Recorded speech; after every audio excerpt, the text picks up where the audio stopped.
रमदानुल मुबारक इस्लाम का बहुत अजीम और बरकतों वाला महीना है। ये वो महीना है जिसमें अल्लाह ताला ने कुरान मजीद नाजिल फरमाया और इस महीने को रहमत, मग़फ़िरत और जहन्नम से निजात का ज़रिया बनाया। अल्लाह ताला कुरान में इरशाद फरमाता है, रमज़ान का महीना वो है जिसमें कुरान नाजिल किया गया, जो लोगों के लिए हिदायत है और हिदायत की वाज़ेह निशानियाँ और हक़ व बातिल में फ़र्क करने वाला है। सूरतुल बकरा 185। इससे हमें मालूम होता है कि रमज़ान सिर्फ भूख और प्यास बर्दाश्त करने का नाम नहीं, बल्कि ये महीना अपने दिल को साफ़ करने, कुरान से ताल्लुक़ मज़बूत करने और अल्लाह के करीब होने का बेहतरीन मौके है। रसूलुल्लाह सल्लल्लाहु अलैहि वसल्लम ने रमज़ान की फ़जीलत बयान करते हुए फ़रमाया, जब रमज़ान आता है तो जन्नत के दरवाज़े खोल दिए जाते हैं, जहन्नम के दरवाज़े बंद कर दिए जाते हैं और शैतानों को जंजीरों में जकड़ दिया जाता है। सही बुखारी, सही मुस्लिम। सोचिए कि अल्लाह ताला अपनी रहमत के दरवाज़े खोल देता है ताकि बंदा आसानी के साथ उसकी तरफ लौट आए। ये महीना गुनाहों से तौबा करने, इबादत बढ़ाने और अपनी ज़िंदगी बदलने का सबसे बड़ा मौके है। रोज़ा इस्लाम के बुनियादी अरकान में से एक है। अल्लाह ताला कुरान में फरमाता है, ए ईमान वालो, तुम पर रोज़े फ़र्ज़ किए गए हैं जिस तरह तुमसे पहले लोगों पर फ़र्ज़ किए गए थे, ताकि तुम परहेज़गार बन जाओ। सूरतुल बकरा 183। इस आयत में रोज़े का असल मकसद बयान कर दिया गया है और वो है तक़वा हासिल करना। जब बंदा पूरा दिन अल्लाह के लिए हलाल चीज़ों से भी रुक जाता है तो उसके दिल में अल्लाह का खौफ और मोहब्बत पैदा होती है। रोज़े की फ़जीलत के बारे में रसूलुल्लाह सल्लल्लाहु अलैहि वसल्लम ने एक अजीम खुशखबरी दी। आप सल्लल्लाहु अलैहि वसल्लम ने फरमाया, जो शख्स ईमान के साथ और सवाब की नीयत से रमज़ान के रोज़े रखता है, उसके पिछले तमाम गुनाह माफ़ कर दिए जाते हैं। सही बुखारी, सही मुस्लिम। सुभान अल्लाह। सिर्फ इखलास और ईमान के साथ रोज़े रखने पर अल्लाह बंदे की पिछली ख़ताओं को भी माफ़ फरमा देता है।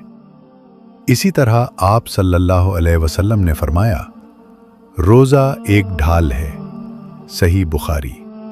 यानी रोज़ा इंसान को गुनाहों से बचाता है और आखिरत में जहन्नुम से बचने का ज़रिया बनता है। रमज़ान की एक और अजीम फ़जीलत ये है कि इस महीने में एक रात ऐसी है जो 1000 महीनों से बेहतर है। अल्लाह ताला कुरान में फरमाता है, लैलतुल क़द्र 1000 महीनों से बेहतर है। सूरतुल क़द्र 3। उलमा फरमाते हैं कि 1000 महीने तकरीबन 83 साल से भी ज़्यादा बनते हैं। यानी अगर किसी को सिर्फ एक रात भी सच्चे दिल से इबादत की तौफीक मिल जाए तो उसे पूरी ज़िंदगी से ज़्यादा अजर मिल सकता है। इसीलिए नबी करीम सल्लल्लाहु अलैहि वसल्लम रमज़ान के आखिरी अशरे में इबादत को और ज़्यादा बढ़ा देते थे। रमज़ान सिर्फ रोज़ा रखने का महीना नहीं, बल्कि कुरान का महीना भी है।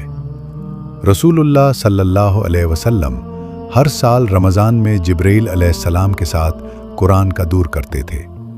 सही बुखारी। इससे हमें सबक मिलता है कि हमें भी इस महीने में कुरान की तिलावत, समझ और अमल को अपनी ज़िंदगी का हिस्सा बनाना चाहिए। बहुत से लोग पूरा साल कुरान से दूर रहते हैं, लेकिन रमज़ान हमें मौके देता है कि हम दोबारा अल्लाह के कलाम से जुड़ जाएं। इस महीने में सदका और खैरात का अजर भी बहुत ज़्यादा होता है।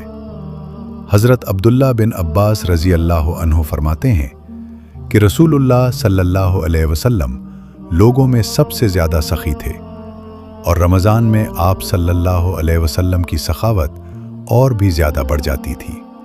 सही बुखारी। इसलिए हमें चाहिए कि हम गरीबों, मिस्कीनों और ज़रूरतमंद लोगों की मदद करें। इफ्तार करवाना भी बहुत बड़ा सवाब है। नबी करीम सल्लल्लाहु अलैहि वसल्लम ने फरमाया, जो किसी रोज़ादार को इफ्तार करवाए उसे उस रोज़ादार के बराबर अजर मिलता है, बगैर उसके कि रोज़ादार के अजर में कोई कमी हो। तिरमिज़ी। रमज़ान का असल पैगाम यह है कि बंदा अपने रब के करीब हो जाए। सिर्फ भूख और प्यास बर्दाश्त करना काफ़ी नहीं, جب تک زبان، آنکھ اور دل بھی گناہوں سے نہ بچیں۔ رسول اللہ صلی اللہ علیہ وسلم نے فرمایا، جو شخص جھوٹ بولنا اور اس پر عمل کرنا نہیں چھوڑتا تو اللہ کو اس کے بھوکے پیاسے رہنے کی کوئی ضرورت نہیں۔ صحیح بخاری۔ یعنی روزہ صرف ظاہری عبادت نہیں بلکہ پوری زندگی کو سنوارنے کا نام ہے۔ آخر میں ہمیں یہ سوچنا چاہیے کہ پتہ نہیں اگلا رمضان ہمیں نصیب ہو یا نہ ہو۔ کتنے لوگ پچھلے سال ہمارے ساتھ تھے لیکن آج اس دنیا میں نہیں۔ اس لیے جب بھی رمضان آئے تو اس کی قدر کریں۔ نماز، روزہ، قرآن، دعا اور استغفار کو اپنی زندگی کا حصہ بنائیں۔ شاید اللہ اسی رمضان کی وجہ سے ہماری زندگی بدل دے، ہمارے گناہ معاف کر دے اور ہمیں اپنی رحمت میں جگہ دے دے۔ اللہ سے دعا ہے کہ وہ ہمیں رمضان کی اصل قدر کرنے کی توفیق عطا فرمائے اور ہمیں ان لوگوں میں شامل کرے جنہیں اس مبارک مہینے میں مغفرت اور نجات نصیب ہوتی ہے۔ آمین۔